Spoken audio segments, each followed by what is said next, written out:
Now, people accuse me of being a Toyota fanboy. I just tell them as I see them. Today we're going to talk about a Nissan Frontier pickup truck. Often the forgotten pickup truck. They can be very good trucks to buy used. Now, the Frontier started out as the replacement for the old Nissan hard body that had little 4 cylinders. They could run forever just like the little bitty Toyota pickup trucks, right? When they started making the Frontiers, they added one big thing. And here it is under the hood. Nissan V6 engine. You can carry, you can tow. They're very good engines. The new ones put over 300 horsepower. They are screaming motors. They're very reliable. Instead of the hard body, which is a little truck, they could last a long time just like a Toyota Tacoma, but they're kind of underpowered.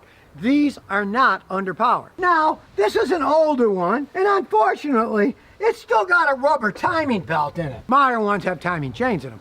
Well, he just had this replaced, mainly because of the age, and it's got almost 100,000 miles. It's 96,000 miles. If that rubber belt breaks, pistons hit the valve's goodbye engine. So he had that changed out, so he's not going to have to worry about it. It's only a problem if you don't take care of it. It gets old and rotten and cracks and breaks, and there goes your engine. So if you're looking at one of these, if it's got a timing chain, you don't have to think about it. But if it's got a belt, good idea to change it if it's got 100,000 miles, or if it's 8-10 years old. That's a good thing to do. Over the course of time, the back of the frame rotted. You can see here where they've done welding. You did have to have this replaced because it did rot away. Toyota had the same problem with the Tacomas and some of the Tundras. So if you're looking at one of these used, definitely check the frame. Now, there's a lot of superficial rust here, but it's still solid. I'd sand all that down and recoat it myself just to make it last longer. Make excellent work trucks because they got full-size beds. Yeah, the plastic fades away. Plastic liner's still good on it. They're great for hauling stuff. He's never towed with it. But if you want to tow, this baby can tow 6,300 with their automatic transmission, 6,500 if you have a manual. And he was smart, he bought it used. Here's the thing. People I say, Scotty, I want to get a Toyota Tacoma or a Toyota Tundra, but the prices are so insanely high. People are now paying more for used Tacomas than a new one goes for in many cases. You got a good price on this years ago, and it's been a good truck. You're going to find a much better price on a Frontier than you are on a Tacoma or a Tundra. For sure. That's just how it goes. The Toyotas, people like them, prices go up, they just start charging more and more and more.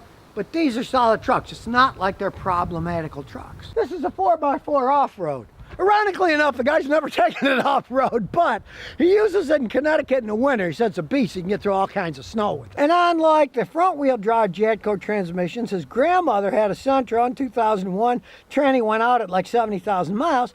This is a rear-wheel drive transmission. And for my 53 years experience of working on cars, rarely do I see one of these Nissan rear-wheel drive transmissions break down. They make them better. They're kind of like old American cars. Americans made great transmissions for rear-wheel drive, but when they started to make front-wheel drives, they all fell apart. Didn't matter if it was Ford, GM, Chrysler, they were never any good at making front-wheel drive transmissions. Let's start it up and listen to it.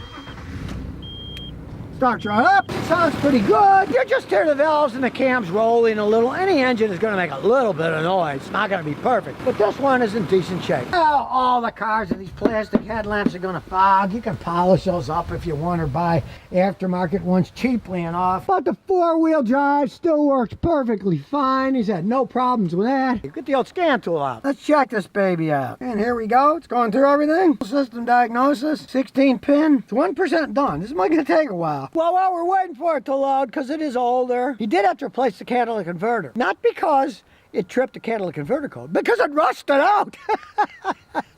Nissan has a history of making crappy catalytic converters. All my customers with Nissans over the course of time, and Infiniti, same company, you got to buy catalytic converters because they just put cheap ones on. It's just the company went a little bit too cheap. Renault took over Nissan in 2000. The quality started to go down, and this is a 2003. It was after that, and he had to replace the catalytic converter because it just rotted away. It was so cheaply made. So watch out for stuff like that. And so far, you got a bunch of greens. Now, maybe an old vehicle, but everything was green except for the ABS system. Who really cares about that? But we'll see what it is. It says the front left-hand sensor has a problem. Yeah, the problem is it's 19 years old. When they get to be this old, and especially with rust, but it shows how well made this particular truck was. That was the only problem. We'll look at live data. It's hiding here somewhere. There it is. And here we go. We'll start looking to see if anything's weird. That's all green. And everything else is good too. Blue is the same as green. It means good. If it gets red, it's got a problem. They're all perfectly clean. We can feel a slight roll in the idle, and as you can see, the oxygen sensor on bank 1 and bank 2, they're slightly off. They're off by a tiny bit. It's not going to trip a code because it's got to be off 20% or more, and it's only off 0.21 of 1%, so that's not bad, but it shows that one side versus the other isn't exactly perfect. And from my experience with these, often the intake manifold will have a tiny leak on one side, not in the other, or one fuel injector's running a little bit off from the others. You could try putting a little fuel injector cleaner in it, but it runs perfectly fine. Most people aren't going to care about that. If it had been 5%, 10%, then you start thinking, but that's such a low percent, it really doesn't matter. Now as we close the door, got a nice solid sound, but got manual door locks. And for those of you who are young and don't understand, it has hand crank windows. Look at that. It's nice and high up in the air. Got that powerful V6 engine in it. It's still a very reliable truck. So we'll try the old engine out. It's got plenty of horsepower in it. No problem with that. As you can see, it still shifts really smooth. It still runs great. And yeah, it did have frame problems. So if you're looking at one of these used, look at the frame. Get under there. Check the frame out. Get a hammer. If it goes conk, conk, great. If it goes crunch, crunch, don't buy it. You don't want to mess with one with a rotten frame. But from my experience of these things, it's mainly up north where they rot. Because I never saw one in Texas or New Mexico or California that had a rotten frame on it. It's the salt on the road that they use in the winter here. And anything that's a little bit weak, it accentuates the rust and makes them rot out faster. So if you're disgusted by the high price of used Toyota pickup trucks, maybe try to get a Nissan Frontier used pickup truck. They can still be pretty good trucks, and you can get them a whole bunch cheaper.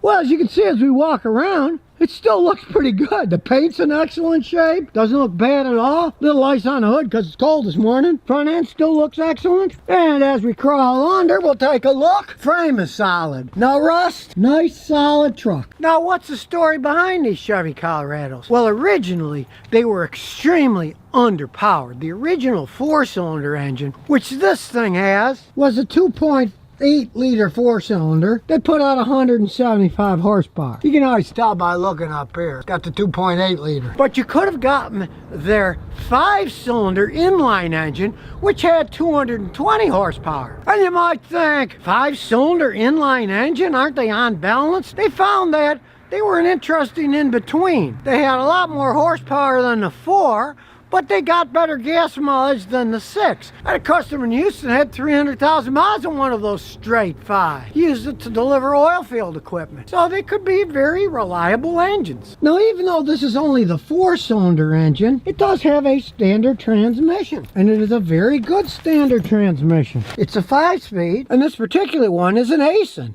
the Toyota company. Very good transmission. Realize they made these trucks all over the place. This particular one was made in Shreveport, Louisiana, but they make them in Brazil, lots of places, and a lot of them had these Aisin standard transmissions, which are excellent transmissions. Now it's 20-something degrees outside. Let's see how this thing starts up. Starts right up. I do have to say it's a typical GM product. It's got some ABS brake problems on it. It does have bad sensors. It also has a module problem. So the customer's just living without it. No big deal. They really didn't work all that well in the first place anyway. Basically an economy pickup truck. Seats are comfortable enough. And as we go out, listen to the engine. Baby is still humming along nicely. Even though, as we can see, 194,027 miles on it. They were not bad trucks. And you can get them dirt cheap used, like my customer did here. The heater still works good.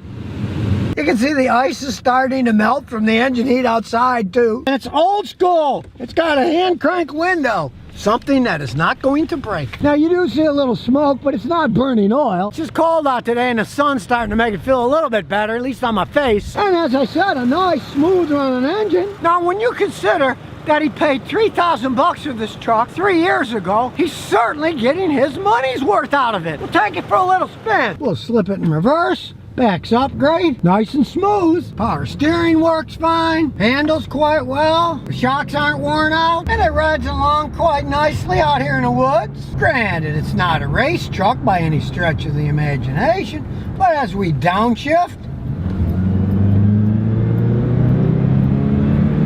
It will move. It's not that slow. It's actually a fun little truck. I'm pleasantly surprised. Now, with this tiny 4-cylinder engine, you'd be pushing it if you tried to tow 2,000 pounds. It's rated at more like 1,600 pounds. But if you would have got the bigger engine and the tow package, you could have towed 4,000 pounds. This isn't made for towing heavy stuff. As I said before, got a handy bed. No rust on it. The liner's still in good shape. It's more used for hauling stuff. It's not a big tower. You could tow 4-wheelers and stuff behind it, a small boat. This is more a nice small truck for doing all the odds and sods anybody would want to do. And since this one was purchased 3 years ago for $3,000 and it still runs this good, pretty good truck if you ask me. Seats got some tears in them. You can put seat covers on them. But really, as you can see, the fit and finish is still in pretty good shape. Check out the alloy wheels. They're still in good shape too. The factory ones. Now they stopped making these things for a year because the sales were way down, like 35,000 in 1 year. And then they retooled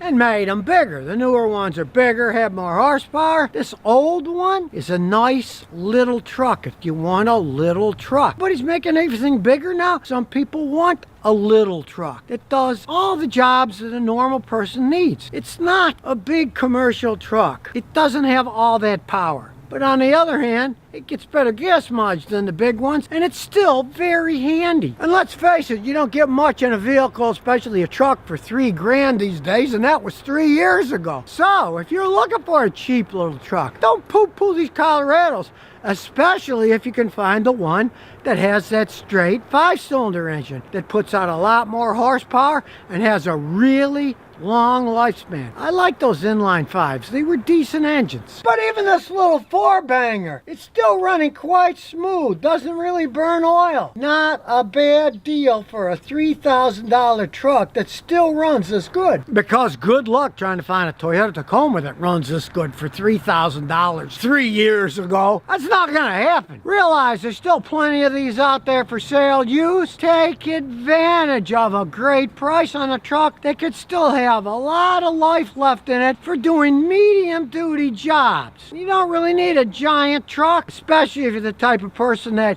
you want a knock-around truck to do stuff on weekends. If you're picking up stuff and you don't drive it that much, you could be driving this thing for another 10, 20 years if you don't put much mileage on it.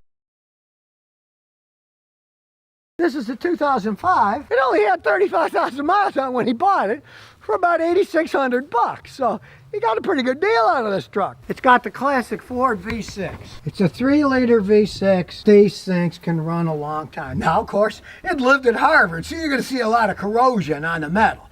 That doesn't mean anything by itself. We'll start it up. Starts right up. Runs like a dream. No shaking. And even though it's a Ford, the air conditioning still works. Even the exhaust is still in pretty good shape. Everything's still pretty solid. Surface rust, yeah, but it's just surface rust.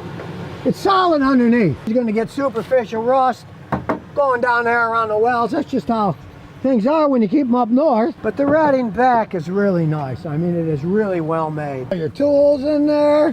It's really good for handyman. Now, one of the reasons this guy bought this is because he doesn't trust mechanics. That's why I got in the business. He fixes it himself, and as you can see, an older vehicle like this is much simpler. It doesn't have all the complexity of a truly modern one. If you want to learn a little bit about fixing cars, you're not going to get ripped off. You can buy an older vehicle and take care of it. Consider this thing came with 30-something thousand miles on it. It's got a lot of life left on it. I've seen these engines at 200 and they're still going strong. Everything on this truck still works perfectly fine. And after all, it's a Harvard-educated truck. It's smarter than a normal truck. Now, this is something that I tell people all the time. If you can find any kind of company vehicle, they don't generally drive them that far. Hey, it was at Harvard. How far did they drive around the campus, you know? 15 years, they put 34,000 miles on a vehicle? There's a lot of life left in these cars. When you really think about it, this thing isn't all rusted out. Normally a Ford this age from Massachusetts would be a rust bucket, but it's not going on the highways all the time with all the salt. It's just staying around the campus. If you can find a business that's upgrading their vehicles, there's nothing wrong with buying their older one. Because realize, You want to get a nice redding cap with all the toolboxes, you can pay as much as $13,899 for one. He bought the whole truck with only 35,000 miles for $8,500. So, let's just say, the guy got a deal. Now, as I said, this was made for Harvard University, and Fords don't normally come with these things. That was added on. When somebody customizes something, they generally pay a lot of money. You never see it back. This guy loves doing carpentry and fixing his own truck. You can't beat this deal. Somebody else paid for it, in this case Harvard University, and they have plenty of money, and he reaped the benefits of buying it when they were done with it. Rangers are good pickup trucks. Of course, you're going to pay a ton more if you're going to get a Toyota Tacoma or something like that, but they're pretty much set up about the same. And the V6 has plenty of power for pulling all his tools, anything he wants to pull with. You don't need a V8 for that. Now, if it was a 4-cylinder, yeah, it'd be a little bit underpowered. So if you're looking at one of these, you want to get the V6 because you're going to get more power, a longer lifespan. It's going to get a little bit better gas mileage than the V8 will, but you don't buy these for gas mileage. You buy these because you want something that's going to be able to do your job, get you where you're going. And even though this is an old vehicle, being a 2005, it was a fantastic deal for a guy who wants to do carpentry, fix cars, and have still something that's reliable. Even though it's old with that small amount of miles, believe me, these things are reliable. Well, like I say, you see the corrosion. That means those parts are all old, which means they're still working, even though they're the original ones. It's a Ford. All these parts are readily available. Alternator goes bad, starter goes bad. You can go to any auto parts store. Odds are they'll have it in stock. You can pop it on and away you go. It's not like you're getting some kind of oddball vehicle that, oh gee, where am I going to get parts? How am I going to fix this thing? They're easy to fix. The parts are readily and cheaply enough available too. They're not that expensive parts. The only real downside of these are you gotta check to see if frame is rusted and corroded. If you see that body's all rusted and flaking through, you don't buy one of these things because it will be destroyed. Let's say if this truck came from Buffalo, New York, and somebody used it every day, summer and winter, it'd be ready for the junkyard. It would be just falling off the body. So that's something you really got to look at if you're going to buy one of these things used. But if you can find a highly educated one like this Ranger from Harvard University, hey, jump on it. And he gets 19 miles a gallon when he's driving around on the highway with all this weight. That isn't bad. Of course, like I always say, don't just think miles per gallon. Think miles per dollar. Let's say you buy a brand new truck with a diesel engine that gets 29 miles a gallon. Well, $40,000, $50,000 buys an awful lot of gasoline. That's all I gotta say. So if you thought Ford pickup trucks were dumb, now you know. This particular one is a Harvard-educated pickup. Guy got a great deal on it. He'll probably be driving it for years to come, doing carpentry work, fixing cars. Don't have to buy something new to get reliability. So if you never want to miss another one of my new car repair videos, remember to ring that bell.